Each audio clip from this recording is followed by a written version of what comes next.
Hello again, it's Michelle Pinheiro with AHC. We're reading Esperanza Rising. This is part 5. So what's happened in this last part is that Esperanza's mom got very sick, and so now Esperanza is learning to work in the fields and try to save up money to bring Abuelita back. So let's see what happens. Los aguacates, avocados. Esperanza's breath made smoky vapors in front of her face as she waited for the truck to take her to tie grapevines. She shifted from foot to foot and clapped her gloved hands together and wondered what was so new about the new year. It already seemed old, with the same routines. She worked during the week. She helped Hortensia cook dinner in the late afternoons. In the evening, she helped Josefina with the babies and Isabel with her homework. She went to see Mama on Saturdays and Sundays. She huddled in the field near a smudge pot to keep warm and mentally counted the money she would need to bring Abuelita here. Every other week, with the small amount she saved, she bought a money order from the market and put it in her valise. She figured that if she kept working until peaches, she would have enough for Abuelita's travel. Her problem then would be how to reach Abuelita. The men went down the rows first, pruning the thick grapevines and leaving a few long branches or canes on each trunk. She followed, along with others, and tied the canes on the taut wire that was stretched post to post. She ached from the cold and had to keep moving all day long to stay warm. That night, as she soaked her hands in warm water, she realized that she no longer recognized them as her own. Cut and scarred, swollen and stiff, they looked like the hands of a very old man. "Are you sure this will work?" asked Esperanza, as she watched Hortensia cut a ripe avocado in half. "Of course," said Hortensia, removing the big pit and leaving a hole in the heart of the fruit. She scooped out the pulp, mashed it on a plate, and added some glycerin. "You've seen me make this for your mother many times. We are lucky to have the avocados this time of year. Some friends of Josefina brought them from Los Angeles." Hortensia rubbed the avocado mixture into Esperanza's hands. "You must keep it on for 20 minutes so your hands will soak up the oils." Esperanza looked at her hands covered in the greasy green lotion and remembered when Mama used to sit like this after a long day of gardening or after horseback rides with Papa through the dry mesquite grasslands. When she was a little girl, she had laughed at Mama's hands covered in what looked like guacamole, but she had loved for her to rinse them because afterwards, Esperanza would take Mama's hands and put the palms on her own face so she could feel their suppleness and breathe in the fresh smell. Esperanza was surprised at the simple things she missed about Mama. She missed her way of walking into a room, graceful and regal. She missed watching her hands crocheting, her fingers moving nimbly, and most of all, she longed for the sound of Mama's strong and assured laughter. She put her hands under the faucet, rinsed off the avocado, and patted them dry. They felt better, but still looked red and weathered. She took another avocado, cut it in half, swung the knife into the pit, and pulled it from the flesh. She repeated Hortensia's recipe as she sat for the second time with her hands smothered. She realized that it wouldn't matter how much avocado and glycerin she put on them. They would never look like the hands of a wealthy woman from El Rancho de las Rosas, because they were the hands of a poor campesina. It was at the end of grape tying that the doctor stopped Esperanza and Miguel in the hallway of the hospital before they could reach Mama's room. "I asked the nurses to alert me when they saw you coming. I'm sorry to tell you that your mother has pneumonia." "How can that be?" said Esperanza, her hands beginning to shake as she stared at the doctor. "I thought she was getting better." "This disease, valley fever, makes the body tired and susceptible to other infections. We are treating her with medications. She is weak. I know this is hard for you, but we'd like to ask that she have no visitors for at least a month, maybe longer. We can't take a chance that she will contract another infection from any outside germs that might be brought into the hospital. Can I see her just for a few moments?" The doctor hesitated, then nodded and walked away. Esperanza hurried to Mama's bed and Miguel followed.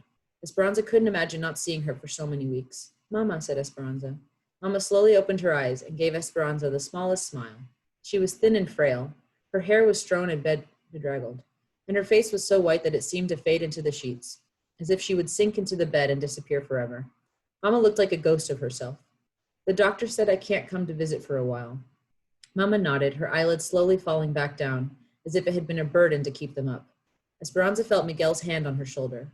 "Anza, we should go," he said. But Esperanza would not move. She wanted to do something for Mama to help make her better. She noticed the brush and hairpins on the bedside table. She carefully rolled Mama on her side and gathered all of her hair together. She brushed it and plaited it into a long braid. Wrapping it around Mama's head, she gently pinned it into place. Then she helped Mama lie on her back, her hair now framing her face against the white linens like a braided halo, like she used to wear it in Aguascalientes. Esperanza bent down close to Mama's ear. "Don't worry, Mama. Remember, I will take care of everything. I am working and I can pay the bills. I love you." Mama said softly, "I love you too." And as Esperanza turned to leave, she heard Mama whisper, "No matter what happens." You need to get away from the camp, Esperanza, said Hortensia as she handed her the grocery list and asked her to go to the market with Miguel. It is the first of spring and it's beautiful outside. I thought you and Josefina always looked forward to marketing on Saturday, said Esperanza. We do, but today we are helping Melina and Irene make enchiladas. Could you go for us? Esperanza knew they were trying to keep her occupied. Mama had been in the hospital for 3 months, and Esperanza hadn't been allowed to visit for several weeks. Since then, Esperanza hadn't been acting like herself. She went through the motions of living. She was polite enough, answering everyone's questions with the simplest answers, but she was tormented by Mama's absence. Papa, abuelita, Mama, who would be next? She crawled into bed as early as possible each night, curled her body into a tight ball, and didn't move until morning. She knew Josefina and Hortensia were worried about her. She nodded to Hortensia, took the list, and went to find Miguel. Be sure you tell Miguel to go to Mr. Yakota's market, Hortensia called after her. Hortensia had been right about the weather. The fog and grayness had gone. The valley air was crisp and clean from recent rains. They drove along fields of tall, feathery asparagus plants that she would soon be packing. Citrus groves displayed their leftover fruit like decorations on Christmas trees. And even though it was still cool, there was an expectancy that Esperanza could smell, a rich, loamy odor that promised spring. Miguel, why must we always drive so far to shop at the Japanese market when there are other stores closer to Arvin? Some of the other market owners aren't as kind to Mexicans as Mr. Yakota, said Miguel. He stocks many of the things we need, and he treats us like people. What do you mean? Esperanza, people here think that all Mexicans are alike. They think that we are all uneducated, dirty, poor, and unskilled. It does not occur to them that many have been trained in professions in Mexico. Esperanza looked down at her clothes. She wore a shirtwaist dress that used to be Mama's and before that someone else's. Over the dress was a man's sweater with several buttons missing, which was also too big. She leaned up and looked in the mirror. Her face was tanned from the weeks in the fields, and she had taken to wearing her hair in a long braid like Hortensia's because Mama had been right. It was more practical that way. Miguel, how could anyone look at me and think I was uneducated? He smiled at her joke. The fact remains, Esperanza, that you, for instance, have a better education than most people's children in this country, but no one is likely to recognize that or take the time to learn it. Americans see us as one big, brown group who are good for only manual labor. At this market, no one stares at us or treats us like outsiders or calls us dirty greasers. My father says that Mr. Yakota is a very smart businessman. He is getting rich on other people's bad manners. Miguel's explanation was familiar. Esperanza's contact with Americans outside the camp had been limited to the doctor and the nurses at the hospital, but she had heard stories from others about how they were treated. There were special sections at the movie theater for Negroes and Mexicans. In town, parents did not want their children going to the same school with Mexicans. Living away from town in the company camp had its advantages, she decided. The children all went to school together, white, Mexican, Japanese, Chinese, Filipino. It didn't seem to matter to anyone because they were all poor. Sometimes she felt as if she lived in a cocoon, protected from much of the indignation. Miguel pulled the truck into the parking lot at the market. I'll meet you. I'm going to talk about railroad jobs with those men gathered on the corner. Esperanza went inside. Mr. Yakota was from Tokyo, and the store had all sorts of Japanese cooking ingredients like seaweed and ginger, and a fresh fish counter with fish that still had their heads. But there were Mexican products too, like masa de harina for tamales, chiles for salsa, and big bags of dried beans for frijoles. There was even cow's intestine in the meat case for menudo, and other specialties like chorizo and pig's feet. Esperanza's favorite part of the store was the ceiling that was crowded with a peculiar combination of Japanese paper lanterns and piñatas shaped like stars and donkeys. There was a small tissue donkey that Esperanza had not noticed before. It was like the one Mama had bought her a few years ago. Esperanza had thought it so cute that she had refused to break it, even though it had been filled with sweets. Instead, she had hung it in her room above her bed. A clerk walked by, and impulsively, she pointed to the miniature piñata. Por favor, she said, please. She bought the other things she needed, including another money order. That was one more benefit of Mr. Yakota's market. She could buy money orders there. She was waiting in the truck when Miguel came back. Another money order? What do you do with them all? Asked Miguel. I save them in my valise. They are for such small amounts, but together they'll be enough to someday bring abuelita here. And the piñata? It's not anyone's birthday. I bought it for Mama. I'm going to ask the nurses to put it near her bed so she'll know that I'm thinking of her. We can stop by the hospital on the way back. Will you cut a hole in the top for me so I can put the caramels inside? The nurses can eat them. He took out his pocket knife and made an opening in the piñata. While Miguel drove, Esperanza began feeding in the caramels. Not far down the main road, they approached an almond grove, the trees flush with gray-green leaves and white blossoms. Esperanza noticed a girl and a woman walking hand in hand, each with a grocery bag in her other arm. She couldn't help but think what a nice scene it made, with the two women framed against so many spring blossoms. Esperanza recognized one of them. I think that is Marta. Miguel stopped the truck, then slowly backed up. We should give her a ride. Esperanza reluctantly nodded, remembering the last time they'd given her a lift, but she opened the door. Esperanza and Miguel, que buena suerte. What good luck, said Marta. This is my mother, Ada. Thanks for the ride. Marta's mother had the same short, curly black hair, but hers was sprinkled with gray. Miguel got out and put all the groceries in the truck bed so they could sit in the front. Ada said, I heard about your mother and I've been praying for her. Esperanza was surprised and touched. Thank you, I'm grateful. Are you coming to our camp? Asked Miguel. No, said Marta. As you probably know, I'm not welcome there. We're going a mile or so up the road to the strikers' farm. We were tossed out of the migrant workers' camp and were told either to go back to work or leave. So we left. We aren't going to work under those disgusting conditions and for those pitiful wages. Ada was quiet and nodded when Marta talked about the strike. Esperanza felt a twinge of envy when she noticed that Marta never let go of her mother's hand. There are hundreds of us together at this farm, but thousands around the country and more people join our cause each day. You are new here, but in time you'll understand what we're trying to change. Turn left, she said, pointing to a dirt road rutted with tire marks. Miguel turned down the path bordered in cotton fields. Finally, they reached several acres of land surrounded by chain-link fencing and barbed wire, its single opening guarded by several men wearing armbands.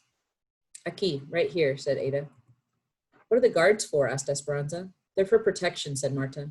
The farmer who owns the land is sympathetic to us, but a lot of people don't like the strikers causing trouble. We've had threats. The men take turns at the entrance. Miguel pulled the truck to the side of the road and stopped. There were only 10 wooden toilet stalls for hundreds of people, and Esperanza could smell the effects from the truck. Some people lived in tents, but others had only burlap bags stretched between poles. Some were living in their cars or old trucks. Mattresses were on the ground where people and dogs rested. A goat was tied to a tree.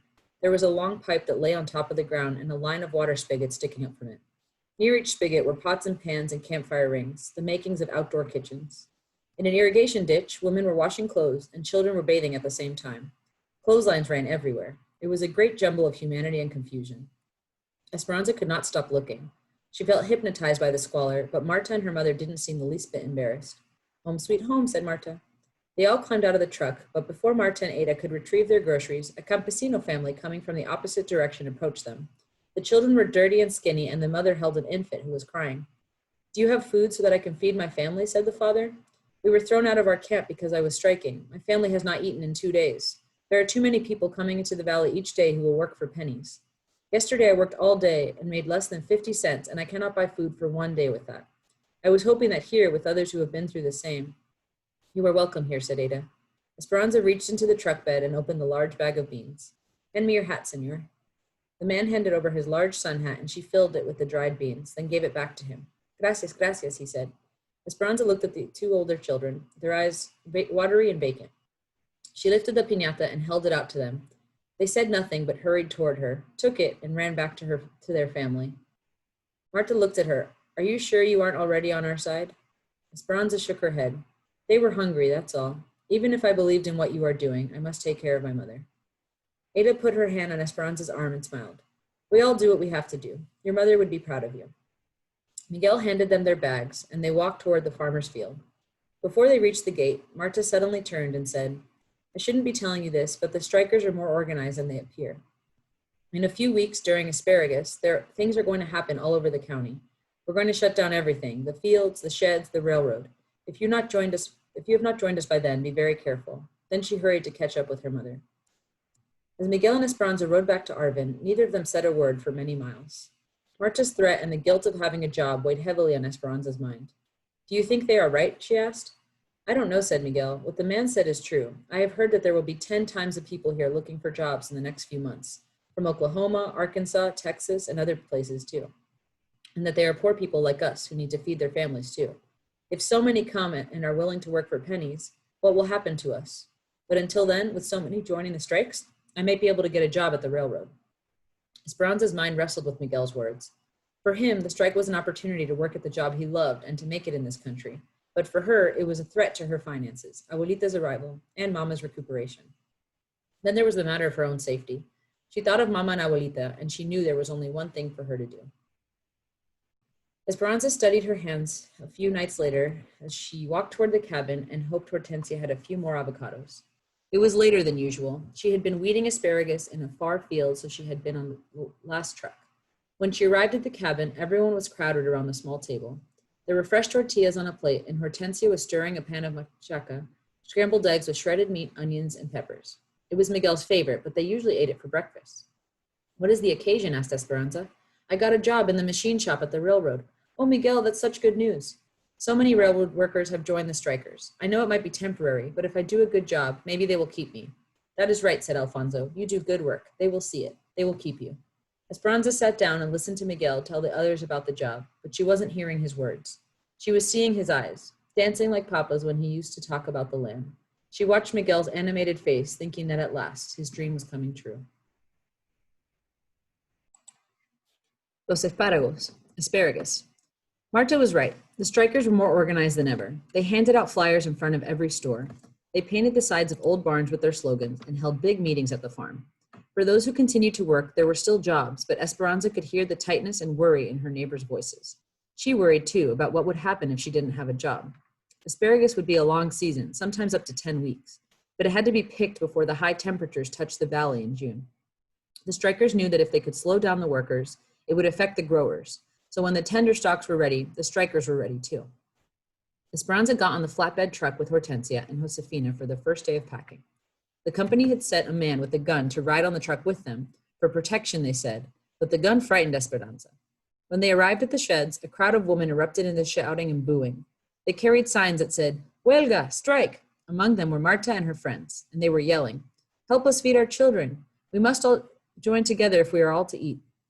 Save your countrymen from starving." When Esperanza saw their menacing faces, she wanted to run back to the safety of the camp, do laundry, clean diapers, anything but this. She wanted to tell them that her mother was sick, that she had to pay the bills. She wanted to explain to them about Abuelita and how she had to find a way to get some money to her so she could travel. Then maybe they'd understand why she needed her job.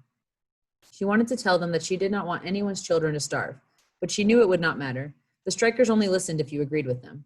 She reached for Hortensia's hand and pulled her close. Josefina marched toward the shed, looking straight ahead. Hortensia and Esperanza stayed close behind, never letting go of each other. One of the women from their camp called out, "We make less money packing asparagus than you do when you pick cotton. Leave us alone. Our children are hungry too." When the guard wasn't looking, one of the strikers picked up a rock and threw it at the woman, barely missing her head, and the workers all hurried toward the shed. The strikers stayed near the road, but Esperanza's heart was still beating wildly as she and the woman took their places to pack the asparagus. All day, she sorted and bundled the delicate spears. She heard their chanting and their threats. That night at dinner, Alfonso and Juan told how they had the same problems in the fields. Strikers waited for them, and they had to cross picket lines to get to work. Once in the fields, they were safe, protected by guards the company had sent. But the lugs of asparagus that were sent back to the sheds had to be taken across the picket lines, and the strikers often slipped surprises beneath the harvest. The strike continued for days. One afternoon, as Josefina took a handful of asparagus from a crate, a large rat jumped out at her. A few days later, Esperanza heard a terrible scream from one of the women, and several writhing gopher snakes slithered out of a crate. They found razor blades and shards of glass in the field bins, and the women, usually efficient and quick to unpack the asparagus, slowed down and were hesitant to grab the vegetables from their boxes. When several of them heard a rattling from beneath a pile of stalks, the supervisors took the entire crate out to the yard, dumped it, and found an angry rattlesnake inside. "It was a miracle that no one was bitten by that snake," said Hortensia that night at dinner. They were all gathered in one cabin, eating caldo de albóndigas, meatball soup. "Did you see it?" asked Isabel. "Yes," said Esperanza. "We all saw it. It was frightening, but the supervisor cut its head off with the hoe." Isabel cringed. "Can't they do anything to the strikers?" asked Hortensia. "It's a free country," said Miguel. "Besides, the strikers are careful.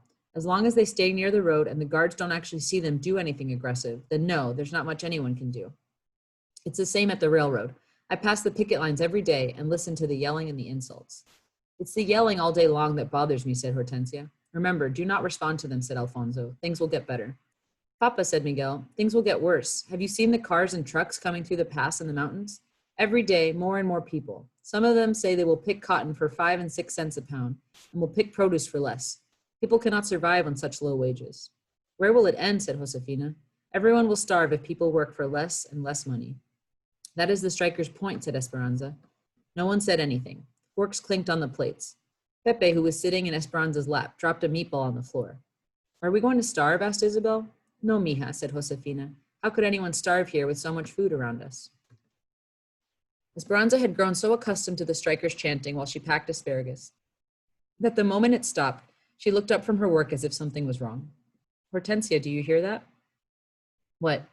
The silence. There is no more yelling. The other women on the line looked at each other. They couldn't see the street from where they stood, so they moved to the other end of the shed, cautiously looking out to where the strikers usually stood. In the distance, a caravan of gray buses and police cars headed fast toward the shed, dust flying in their wakes. Immigration, said Josefina. It is a sweep. The picket signs lay on the ground, discarded, and like a mass of marbles that had already been hit, the strikers scattered into the fields and toward the boxcars on the tracks, anywhere they could hide. The buses and cars screeched to a stop, and immigration officials and police carrying clubs jumped out and ran after them. The women in the packing shed huddled together, protected by the company's guard. What about us, said Esperanza, her eyes riveted on the guards who caught the strikers and shoved them back toward the buses. They would surely come into the shed next with so many Mexicans working here. Her fingers desperately clenched Hortensia's arm. I cannot leave Mama. Hortensia heard the panic in her voice. No, no, Esperanza, they are not here for us. The growers need the workers. That is why the company guards us. Several immigration officials, accompanied by police, began searching the platform, turning over boxes and dumping out field bins. Hortensia was right. They ignored the workers in their stained aprons, their hands still holding the green asparagus. Finding no strikers on the dock, they jumped back down and hurried to where a crowd was being loaded onto the buses. Americana, Americana, yelled one woman as she began to unfold some papers. One of the officials took the papers from her hand and tore them into pieces. Get on the bus, he ordered. What will they do with them, asked Esperanza. They will take them to Los Angeles and put them on the train to El Paso, Texas, and then to Mexico, said Josefina. But some of them are citizens, said Esperanza. It doesn't matter. They are causing problems for the government. They are talking about forming a farm workers union, and the government and the growers don't like that. What about their families? How will they know? Word gets out. It is sad. They leave the buses parked at the station until late at night with those they captured on board. Families don't want to be separated from their loved ones and usually go with them. That is the idea. They call it a voluntary deportation, but it is not much of a choice. Two immigration officials positioned themselves in front of the shed. The others left on the buses.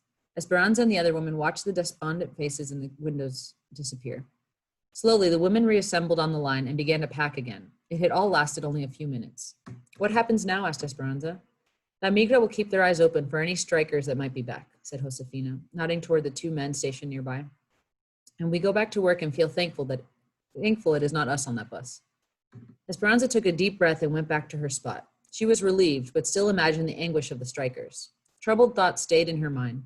Something seemed very wrong about sending people away from their own free country because they had spoken their minds. She noticed she needed more bands to wrap around the asparagus bundles and walked to the back of the dock to get them. Within a maze of tall crates, she searched for the thick rubber bands. Some of the boxes had been tossed over by the immigration officials, and as she bent down to set one straight, she sucked in her breath, startled by what was in front of her. Marta was huddled in a corner, holding her finger to her lips, her eyes begging for help. She whispered, Please, Esperanza, don't tell. I can't get caught. I must take care of my mother. Esperanza stood frozen for a moment, remembering Marta's meanness that first day in the truck. If she helped her and someone found out, Esperanza would be on the next bus herself. She couldn't risk it and started to say no.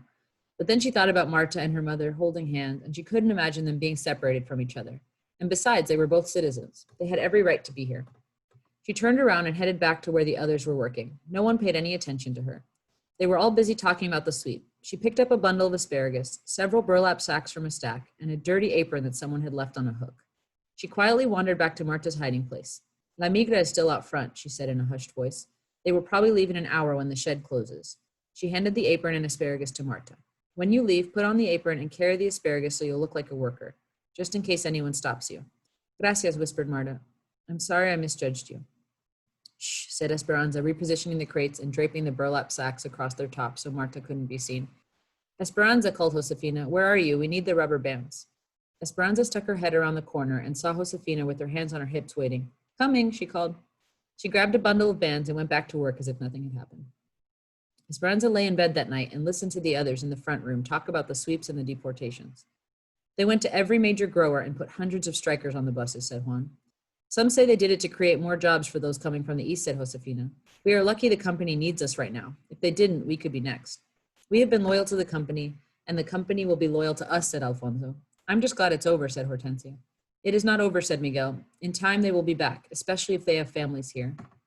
They will reorganize and they will be stronger.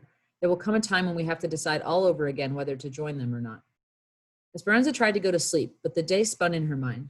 She was glad she had kept working and thankful that her camp had voted not to strike, but she knew that under different circumstances, it could have been her on that bus. And then what would Mama have done? Her thoughts jumped back and forth. Some of those people did not deserve their fate today. How was it that the United States could send people to Mexico who had never even lived there? She couldn't stop thinking about Marta. It didn't matter if Esperanza agreed with her cause or not. No one should have to be separated from her family. Had Marta made her way back to the strikers' farm without getting caught? Had she found her mother? For some reason, Esperanza had to know. The next morning, she begged Miguel to drive by the farm. The field was still surrounded by the chain link fence, but no one was protecting the entrance this time. All the evidence of people she had seen before was there, but not one person was to be seen. Laundry waved on the clothesline, plates with rice and beans sat on crates and swarmed with busy flies. Shoes were lined up in front of tents as if waiting for someone to step into them. The breeze picked up loose newspapers and floated them across the field. It was quiet and desolate, except for the goat still tied to the tree, bleeding for freedom. Immigration has been here too, said Miguel. He got out of the truck, walked over to the tree, and untied the goat. Esperanza looked out over the field that used to be crawling with people who thought they could change things, who were trying to get the attention of the growers and the government to make conditions better for themselves and for her too. More than anything, Esperanza hoped that Marta and her mother were together, but now there would be no way for her to find out. Maybe Marta's aunt would hear eventually. Something colorful caught her eye. Dangling from a tree branch were the remnants of the little donkey piñata she had given the children, its tissue streamers fluttering in the breeze. It had been beaten with a stick, its insides torn out.